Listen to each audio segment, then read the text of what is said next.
सांबर कस्बे में भी मनाया गया भगवान श्री राम का जन्मोत्सव। भगवान श्री राम के जन्मोत्सव पर निकाली गई भव्य शोभा यात्रा। खबर जयपुर जिले के सांबर कस्बे में भी भगवान श्री राम का जन्मोत्सव हर्षोल्लास के साथ मनाया गया। जानकारी के अनुसार भगवान श्री राम के जन्मोत्सव को सांबर कस्बे में भी धूमधाम के साथ मनाया गया। कस्बे के ऐतिहासिक, पौराणिक एवं धार्मिक भगवान श्री गोवर्धननाथ जी के मंदिर को भव्य आकर्षक रूप से सजाया गया। महंत जुगलदास महाराज ने बताया कि भगवान श्री राम की शोभा यात्रा धूमधाम के साथ निकाली गई, जो कि कस्बे के मुख्य मार्गों जैसे खट्टिको की अताई, बड़ा बाजार, छोटा बाजार, नया बस स्टैंड, पुराना बस स्टैंड, तेली दरवाजा रोड, अम्बेडकर मार्ग, रेलवे स्टेशन मार्ग, नीम रोड होते हुए दशहरा मैदान पहुंचने पर शोभा यात्रा का पुष्प वर्षा के साथ भव्य व आकर्षक रूप से स्वागत किया गया। शोभा यात्रा में वीरबली, बजरंगबली, भगवान श्री राम, भगवान श्री शिव शंकर भोलेनाथ के पारिवारिक के साथ साथ भगवान श्री रामलीला समिति द्वारा भगवान श्री राम का भव्य विशेष अलौकिक झांकियां बनाकर कस्बे के मुख्य मार्गों से गुजरने पर जगह जगह पुष्प वर्षा के साथ महाआरती की गई। इस अवसर पर भाजपा के जिलाध्यक्ष दीनदयाल कुमावत ने अगवानी की, साथ ही क्षेत्रीय विधायक ने अपने कार्यकर्ताओं के साथ जुलूस पर पुष्प वर्षा कर अभिनंदन किया। क्षेत्रीय विधायक निर्मल कुमावत ने श्री राम जन्मोत्सव के उपलक्ष्य में आयोजन समिति को बधाई देते हुए क्षेत्रवासियों को राम जन्मोत्सव की बधाइयां दी। वहीं भाजपा जिलाध्यक्ष दीनदयाल कुमावत ने कहा कि हम भगवान श्री राम के वंशज और राम का जन्मोत्सव भव्य आकर्षक रूप से मनाना हमारा उद्देश्य होना चाहिए।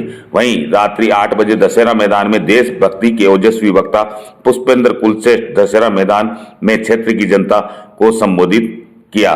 वहीं पुलिस प्रशासनिक अधिकारी सुरक्षा की दृष्टि से तैनात देखे गए। Report ABP news Sambhar lake.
Banjana Aldaro.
आप सभी की उपस्थिति में आज भगवान राम की कर्तव्य के प्रति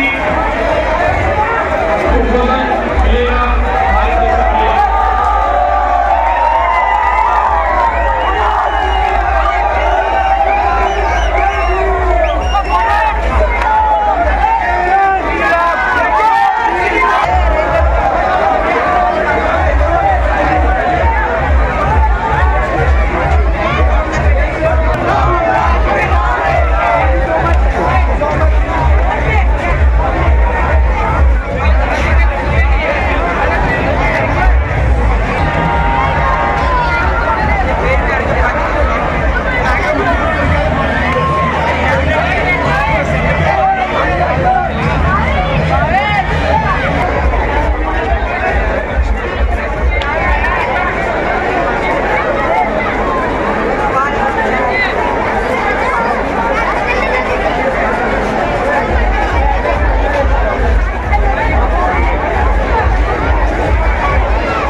महिलाओं के लोग में थोड़ा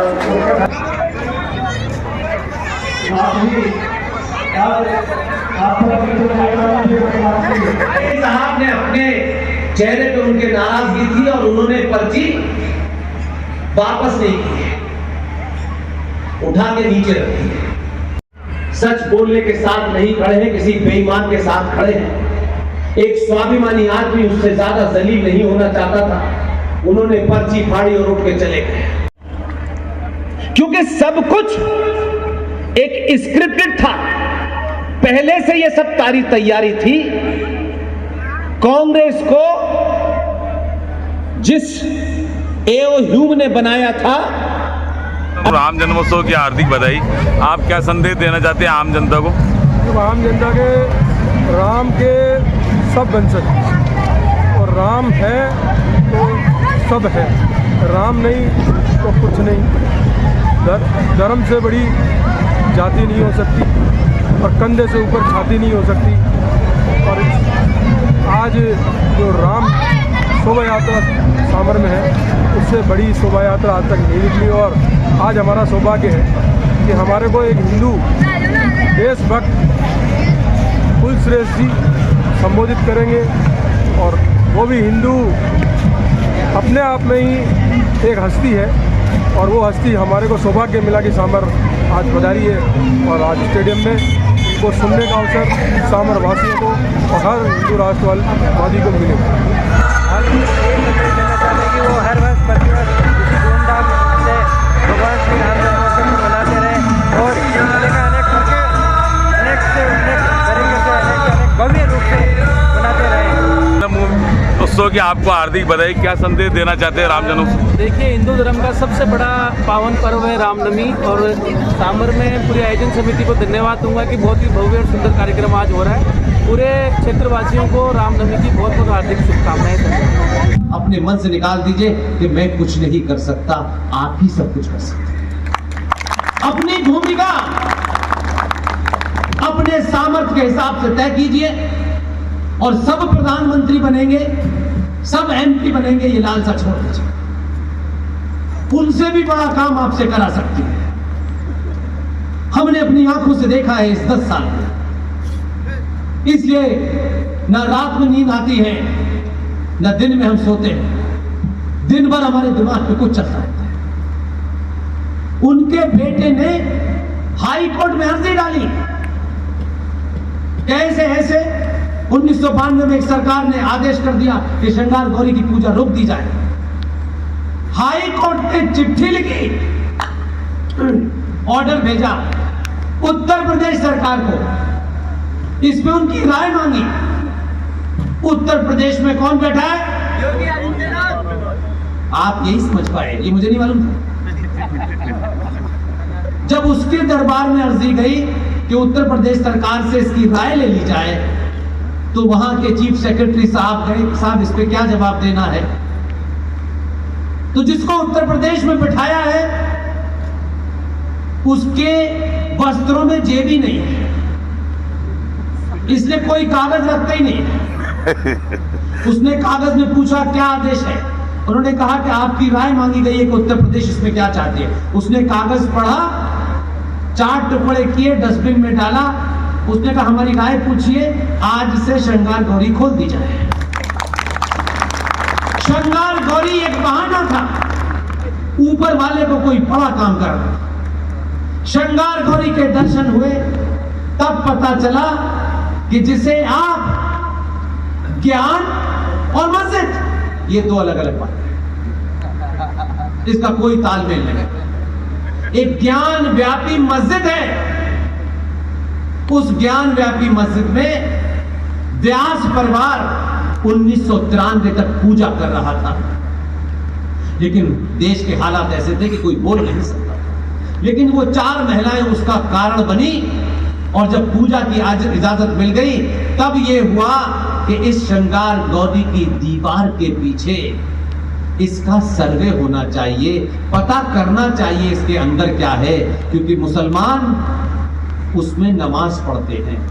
इतनी सी पिटीशन लगाई, इसके लिए चीफ जस्टिस नहीं बनना था। मैं फिर आपको वो एक बात बार बार इसलिए बताता हूं ताकि आपको लगे कि किसी को भी चुन सकती है प्रकृति। बहुत महान बनने की आवश्यकता नहीं। डिस्ट्रिक्ट कोर्ट के जज आज की व्यवस्था में सबसे आखिरी, उनके अर्जी पहुंची, जाति मत पूछना, जाति मत पूछना। मेरे लिए जिसने बहादुरी का काम किया है वो क्षत्रिय है, जिसके पास ज्ञान है वो ब्राह्मण है। ब्राह्मण और क्षत्रिय मां की पेट से नहीं पैदा होते। हमारे समाज में कहा गया है, हमारे साहित्य में कहा गया है कि जिसको ज्ञान प्राप्त हो गया वही ब्राह्मण है, जो सेना में चला गया वही क्षत्रिय है।